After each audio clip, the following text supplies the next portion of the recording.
Hi everybody, this is Azita and welcome to my channel.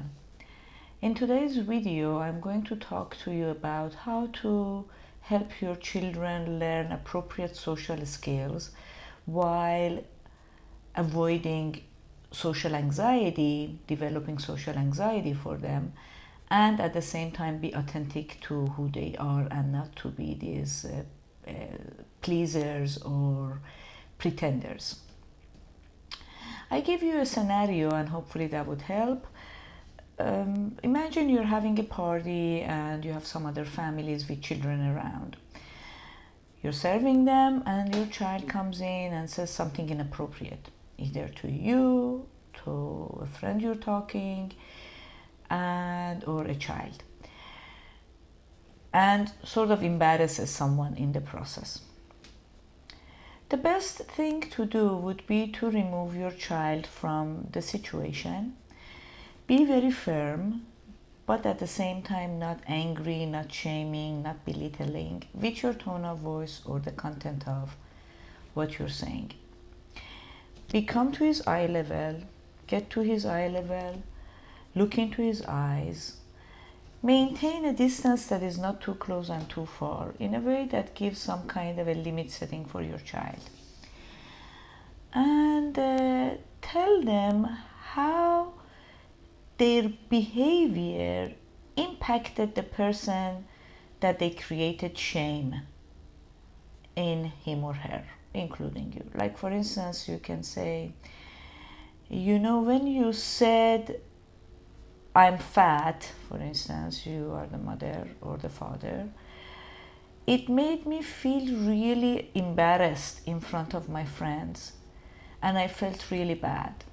So notice, I'm not saying that they're gonna think bad about you.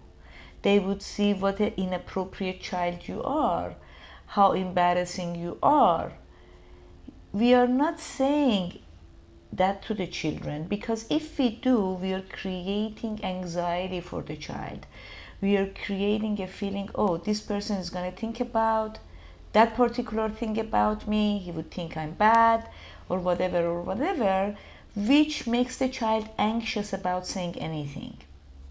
Versus if you do what I suggested, would be, it made me feel very embarrassed.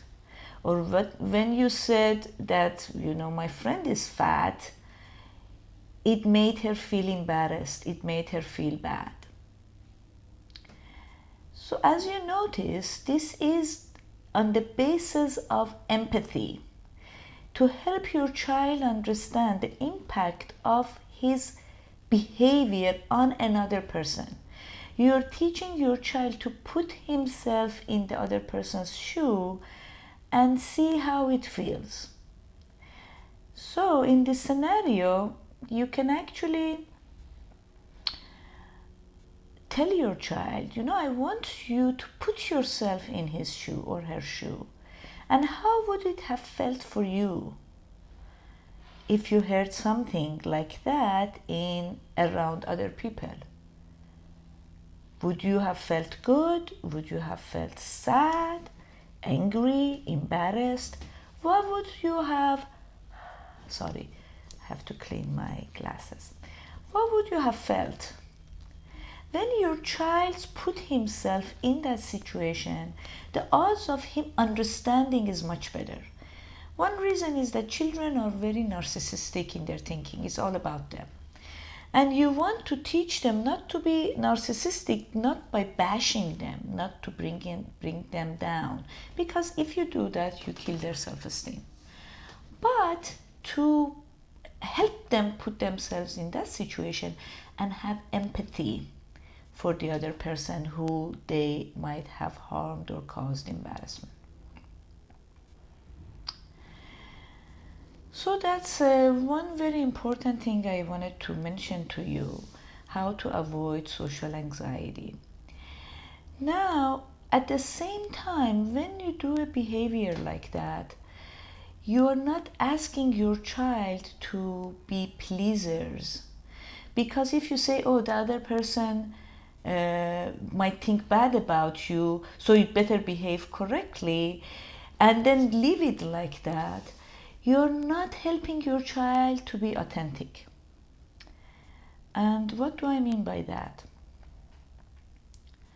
When you say, it made him feel bad, which is a good scenario, or he might think you are so bad and you're so embarrassing and shame on you, which is a bad choice.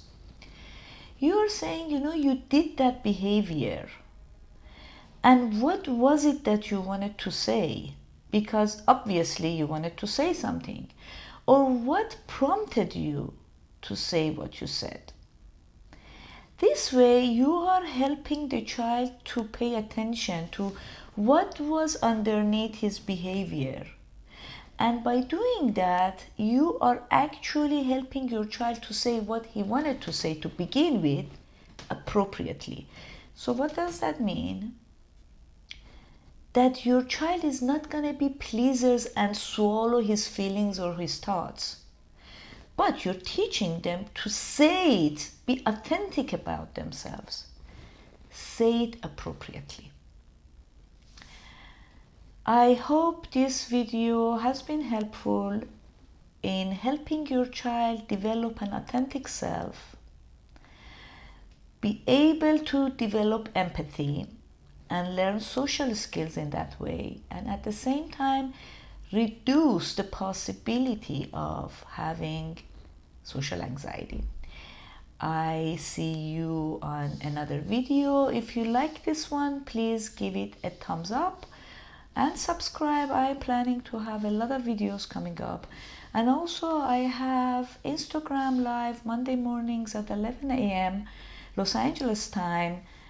If you feel like coming and having questions for me, and I can put it more in the context for you. Or if you can't make that time, I always put those live videos on my Instagram TV, which is on Azita Sach 2020, and you can hear the other people's opinion about the topic of that day. Be well, and I see you in next video. Goodbye.